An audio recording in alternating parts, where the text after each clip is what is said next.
Good morning. My name is Jason Burt, and I will be doing a presentation for you on the 746th Far East Air Force Band and my project to get them a Grammy nomination later this year. A little background on myself. So as I said, my name is Jason Burt. I have a master's degree in social science, and I am a teacher in Clarksburg, California, a historian, and I am the grandson of a World War II veteran. I am also the music producer for the 746th Far East Air Force Band. A little overview on the project and on the military band. The 746th Far East Air Force Band was a military band serving in the Pacific on Leyte and Luzon as the United States worked to take the Philippines back from the Japanese. The band played shows for frontline service members and even played shows that ended up becoming on the front lines of where they played. Their musicianship took them from Leyte to Manila, where they became the headquarters band of the Far East Air Force. It was here by pure chance that this frontline band unit recorded the only known big band album, In the Field, their performance tent outside of Manila. To really know the story of the band, the 746th Far East Air Force Band, you have to know the story of Corporal Richard Burt. And no, it's not a coincidence that Richard Burt's name is the same as mine. That is my grandfather. He was the lead trumpet player of the 746th Far East Air Force Band. A few things about my grandpa. He performed while he was in the band and while he was stateside. He performed for the Angels of Bataan when they received medals after they were freed from their POW camp.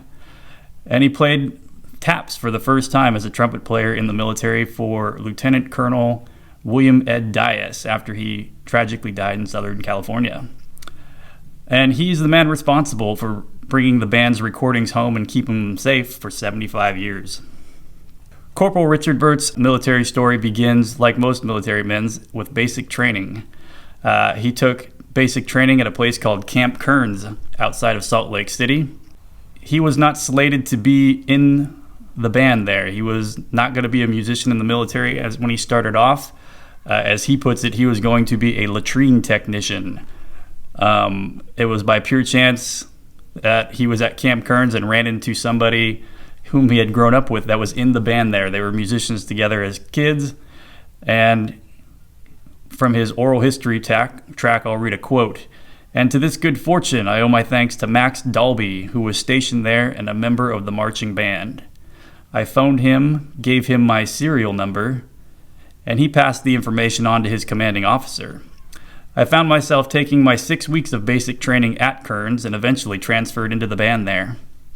A lot of times in World War II, we hear a lot of stories where someone was in the wrong place at the wrong place at the wrong time.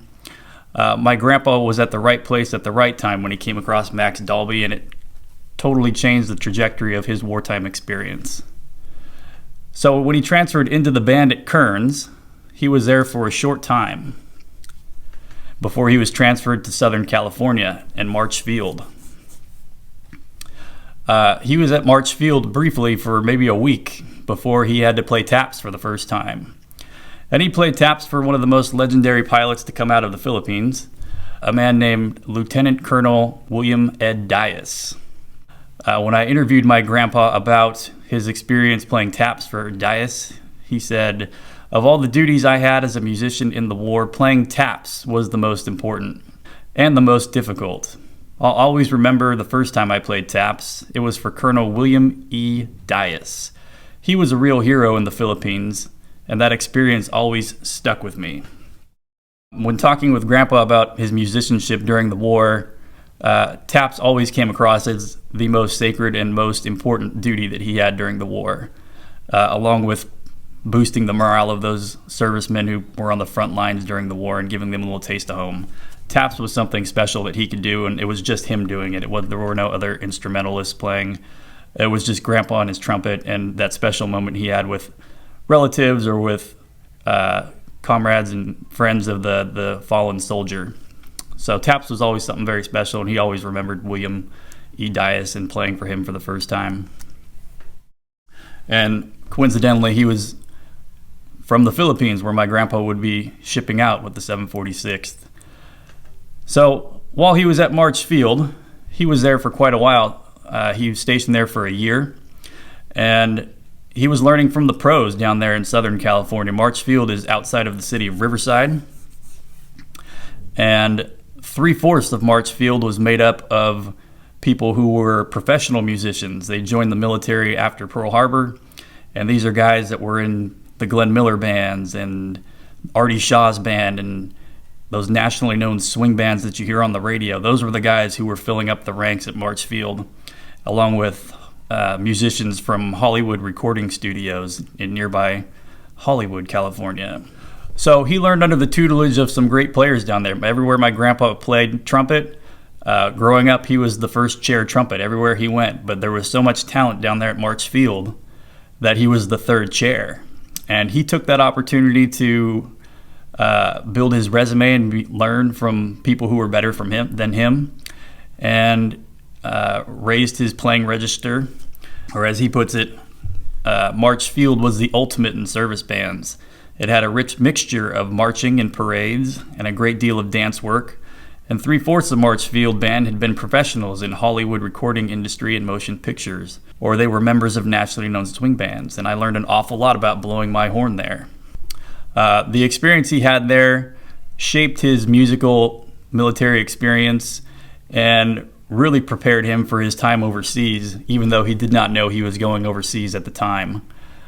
His philosophy was always to be prepared for whatever may come, and that translated out in the Pacific as well. When people in his band were playing cards and pinochle during their downtime, my grandpa would take his trumpet out into the jungle with a mute on it, and he would practice for 3 extra hours on his own, on top of what the band already practiced together. After a year of being at March Field, a call came in to March Field to furnish a trumpet player with a sergeant's rating, and this was in November of 1944. This is one of my favorite stories about Grandpa, because it really showed the kind of character he had, and just really touches me. In November of 1944, a call came into March Field to furnish a trumpet man with a sergeant's rating for overseas assignment, my grandpa said. All of our sergeants were married, so I marched into our chief warrant officer and asked if I could take the place of that married man that was slated to go. Our warrant officer looked at me and then looked down and wrapped his hand over his mouth and choked up a little bit and said, yes, if that was my desire, it could be done. And that was Grandpa to a T. He was very much in service of others and wanting to do things for other people, and he didn't want the married man to go when he wasn't tied down to anything at home. He had no kids yet, and he wasn't married, and so he took the place of the sergeants in his unit. They didn't make him a sergeant. They still made him a PFC, but he took the man's place nonetheless. And that is really the starting point for the 746th Far East Air Force Band, is my grandpa volunteering to go in place of another man to join this band that's going overseas, and it was destination unknown at that time. They did not know where they were going. We arrived alongside our troop ship around 4:30 in the afternoon, and I was lying down reading, and I felt movement of the ship, and we slowly began to disembark. I looked at my watch, and it said 10 something or other p.m. It was, I confess, a thrilling moment for me, and I offered up a silent prayer. My grandpa and his bandmates worked their way up the California coast and wound up in San Francisco, where they would embark on, it's still destination unknown, but they knew they were going to the Pacific at that time. And prior to leaving, they did not practice. They hadn't practiced as a band unit yet. This was a unit of people thrown together who were all very good musicians. None of them were professionals like the guys at March Field were that I was talking about, but all very good musicians. And they were led by a man named Chief Warrant Officer Washburn, who would preside over them throughout the whole war and see them from Leyte to Luzon. And so off they were into the unknown of the Pacific, and they would not know where they were going until they arrived. When they pulled into Leyte, they knew where they were going. They were in the Philippine Islands, and they were pulled off the boat, or the ship, I should say, and they unloaded their instruments and things like that. And over the course of a few days, they prepared their tent and they started to practice some of the songs they would be playing. And their first show was within 2 days of practice. And it was with a USO group, and the show was called HELLZAPOPPIN. And my grandpa tells this part the best, so I'll read a quote from him. "We played that show 3 nights in a row, the last being up at the front. It was an area where all the palm trees had been blown in half. A makeshift stage had been set up, and when we arrived, GIs were climbing up these half-blown-up palm trees to attach spotlights for the show. All the men who came to see the show and came in their ponchos with their helmets on and their rifles sticking out. As the show progressed, there would be sounds of automatic weaponry, and you could see the flashes every once in a while that the shooting made. So even while we performed on that little plateau, there was action going on." The band, while they were on Leyte, this is when they saw the most action because they weren't the headquarters band yet for the Far East Air Force. They would have been playing shows that, like this first time show, wound up on the front lines because the Pacific was so unpredictable. You did not know what was going to happen. It wasn't a basic, here's the front line and we know the enemy's on that side. The enemy could be anywhere. And so that was the risk that everybody took in the Pacific. And that's the risk they took when they played their instruments and when they started playing shows. When they weren't playing their shows, they would be used as stretcher bearers and things of that nature. The last thing they did while they were on Leyte, they played their only military formation, and that was for the Angels of Bataan, who had just been freed and were receiving medals, bronze stars and things of that nature for their service as POWs. My grandpa says we played for one formation only, that is a military formation. This was when nurses who had been taken prisoner when Corregidor fell were given medals. We stayed in the shade to play that formation, and for good reason. It was suffocatingly hot. This picture on the left is the actual ceremony on Leyte with the Angels of Bataan. My grandpa and the 746th Far East Air Force Band are somewhere there. They're not in that actual snapshot, but they are there playing their instruments for these wonderful women of the Angels of Bataan. Their final performance is the reason I'm here to talk to you about.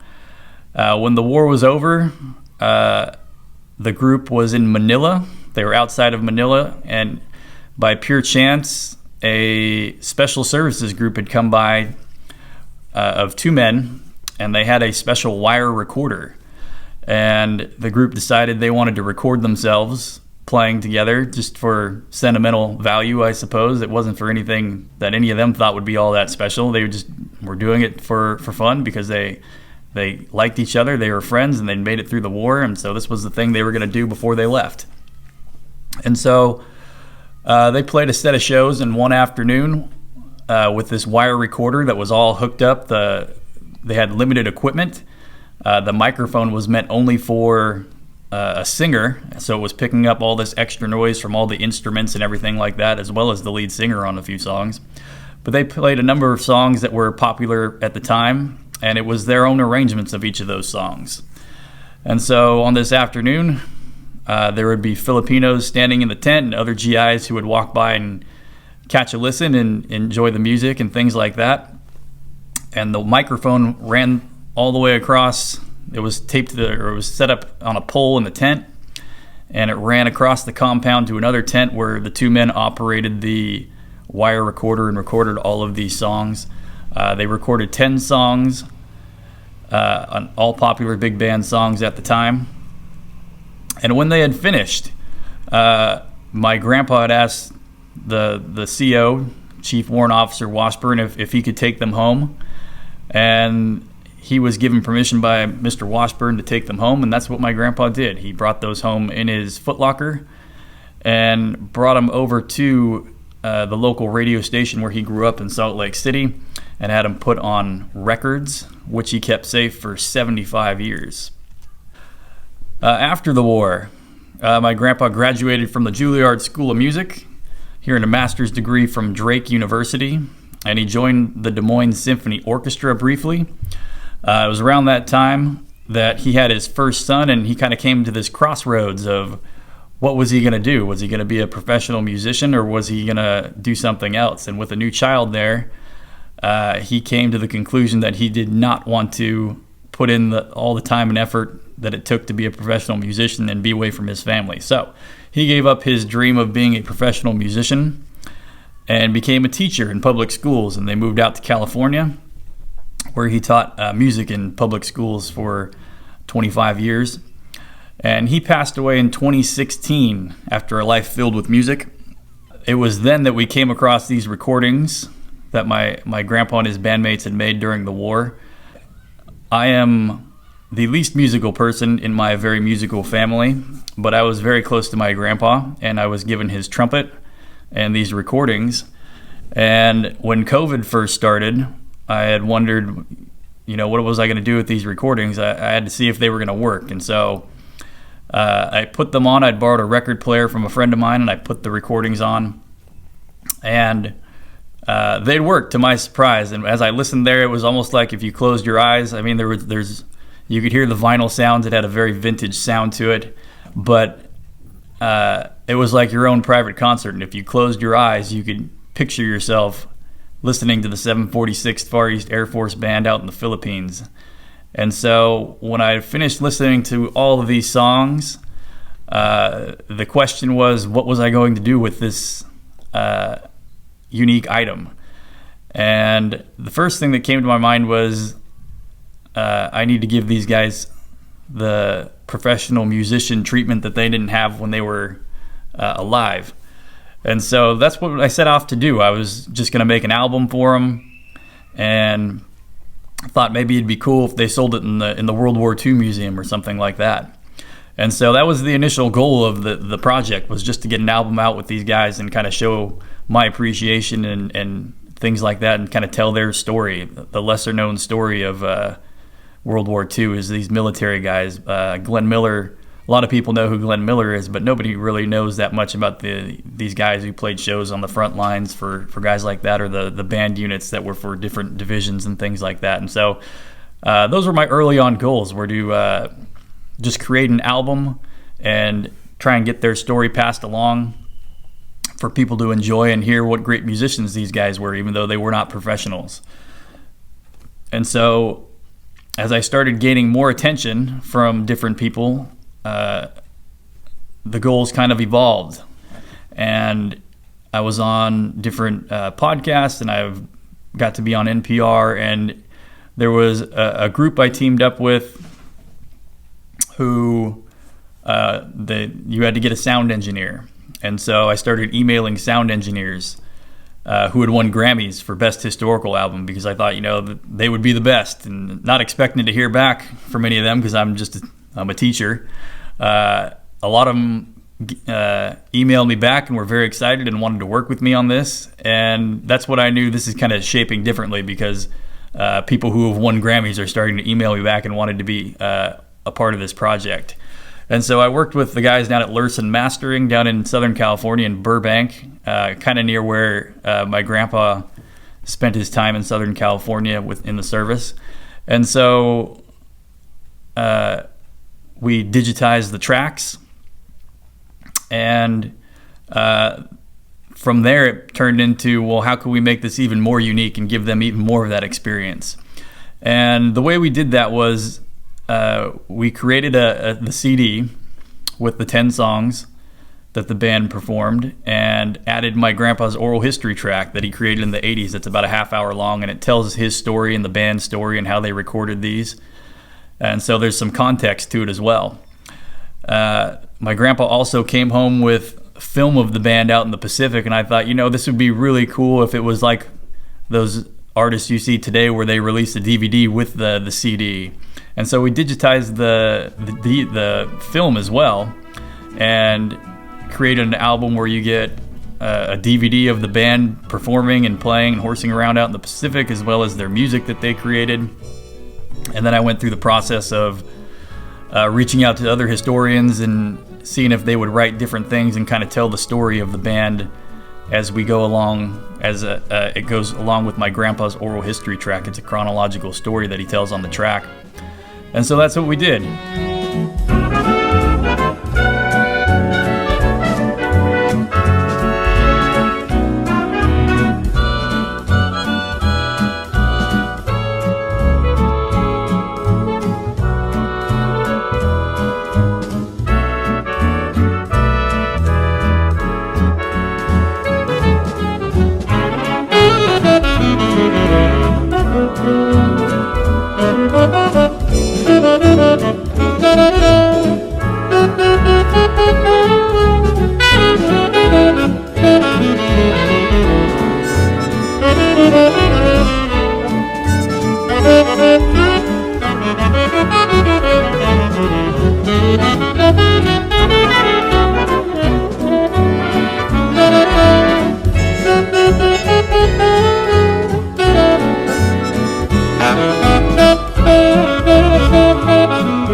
linked up with somebody in the jazz community.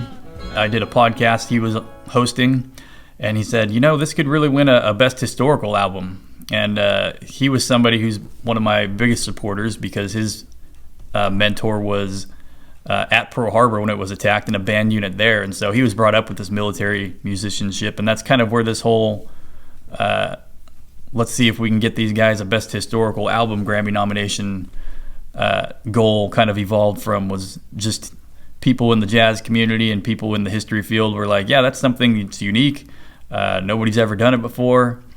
And so that's what we did. We created this album and released it on Veterans Day of 2020 with the goal of getting a nomination this last time around. We changed the album artwork and had a re-release of the album. And because we had the re-release, that's the date we're going by, the re-release of the album. So this upcoming year in 2022, the year we're in now, later this fall is when those Grammy nominations will be announced. And that's when we'll see when and if those World War II veterans will get that Grammy nomination for a Best Historical Album, and kind of complete the cycle of them going from amateur musicians in the military of World War II to teaching careers. A lot of them had teaching careers and owned music shops and things of that nature, or just played their instruments the rest of their lives. Music was always part of all these guys' lives. After speaking with different family members of the band and things like that, they're all very excited to be able to have this piece of their relatives' wartime experience and to listen to my grandpa tell their story on the oral history track and things like that. And so that's really what we're trying to do with this project. The Grammy nomination would be nice for all these guys, but what we're really trying to do is shed some light on what these guys did in the war, their contribution to being out in the Pacific, and really bands everywhere in Europe as well, and really show people the musical side of the war and them bringing musicianship and boosting those soldiers, sailors, airmen, and Marines' morale while they were overseas and far from home. Another component that I haven't mentioned yet is the fact that they played with the USO in one of their first shows, and my grandpa mentions that on his oral history track. I wanted to, since the band played with the USO, and the USO is still very much about boosting their morale, I thought it would be great if I could link somehow the USO with them again some 80 years later, 75 years later, to kind of rekindle that relationship and have the band raise some money for a good cause and things like that. And so I reached out to the USO and became a partner with them as well on the album. The digital sales of the album all go to benefit the USO and to keep that goal that the band had while they played in the Pacific alive, where they're boosting the morale of service members today. So all the digital sales from the band go to the USO, and in turn the USO is able to send care packages and things like that to veterans today who are stationed abroad and things like that, who are away from home and away from family. And that special connection, I think, is one of the best parts of this project, is linking the USO back up with this band and these World War II veterans who have all passed away in this band, my grandpa included, get to do something for today's veterans, just as they did back in World War II for the current veterans back then. And so that was a big component of this, was getting a charitable thing done for these World War II veterans long after they've passed and long after they recorded their music. So that's been a really great part of this as well. As I said, the digital album goes to the USO, any of those sales. It is available on the band website. It is not for sale on the band website, so you can feel free to take the download if you want. The digital album comes with the music, the oral history of my grandpa, and the digitized film of the band out in the Pacific. It's just like getting the album, the CD minus the liner notes and things like that. And the way most people get the music today, streaming, that was one of the things we wanted to get the band on and modernize everything. So you can stream the album on any streaming service as well. At its pinnacle, the album had 26,000 monthly listeners on Spotify. We were neck and neck with not Glenn Miller, the individual artist, but we were neck and neck with Glenn Miller and his Army Air Force Band albums.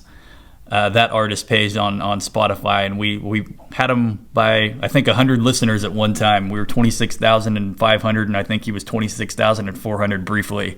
So at their peak, they were ahead of Glenn Miller and his wartime band by, I think that lasted for maybe 2 or 3 days. But it's a nice feather in their cap to be able to say they topped Glenn Miller's Army Air Force Band on Spotify at one point. If you want to stream or listen to the album on any of the streaming services, it's on Apple Music or Spotify or Pandora, anything like that. The best way to help these veterans and get their Grammy nomination later this year is to add their music to any Spotify or Apple Music playlist and stream it often. It's great to listen to. I know I have a connection to it because of my grandpa, but when you listen to this, it's almost like you get this connection to your World War II veteran, because this is what they would have been listening to when they came off the front lines. And so there's that special connection when you sit there and listen to this stuff. So the more people stream it, the more it goes onto other people's pages and say, hey, you might like this. And so it ends up getting broadcast to more people. And the more people we can get to listen to these World War II veterans, the better, because then we can go to my music team can go to other Grammy voters and say, hey, look at all these people who are listening and streaming the band on Spotify or on Apple Music and that kind of thing. So streaming helps us out a lot if that's what you want to do. If you want to listen to the album and check it out on streaming, you can do that. CDs. The band created their music out in the Philippines, and today it is available in the World War II Museum in New Orleans and at the MacArthur Museum, and it's soon to come out in other places as well, including Amazon. The CD is one of the things I'm most proud of because there's a great deal of work put into the liner notes by different historians and high-ranking military band members, as well as unit historians for the president's own band and Pershing's own over in Washington, D.C. Those guys came through and really wrote some beautiful stuff for you to learn about the wartime band experience in World War II. And so there's 20 pages of liner notes on there. There's different World War II photography and artwork on there as well. And we're really proud of those CDs. And that was really the original goal, was to get these guys a CD on the shelf at the World War II Museum. And we were able to accomplish that, and we're very proud of that. Every chance you get to learn more about World War II veterans, take it, because we only have them for so long, and there's day by day we've only got so much time left with them. And learn their stories and even their cultural things like the music they listen to and things like that. This is a unique part of World War II that few people know about. And so I encourage you to check them out and listen to the music and kind of picture your own World War II veteran listening to the 746th Far East Air Force Band. It's a great experience, and it's almost like stepping back in time, and you won't regret it. Special thank you to the World War II Memorial Friends Organization for inviting me to speak and for their work to bring stories of World War II veterans and their sacrifice to the forefront of everyone's minds today. And to all those who attended today, thank you for coming. I appreciate you coming and listening to me. And to the men of the 746th Far East Air Force Band and to all World War II veterans, I'd like to thank you as well. I'm more than happy to answer any questions you may have.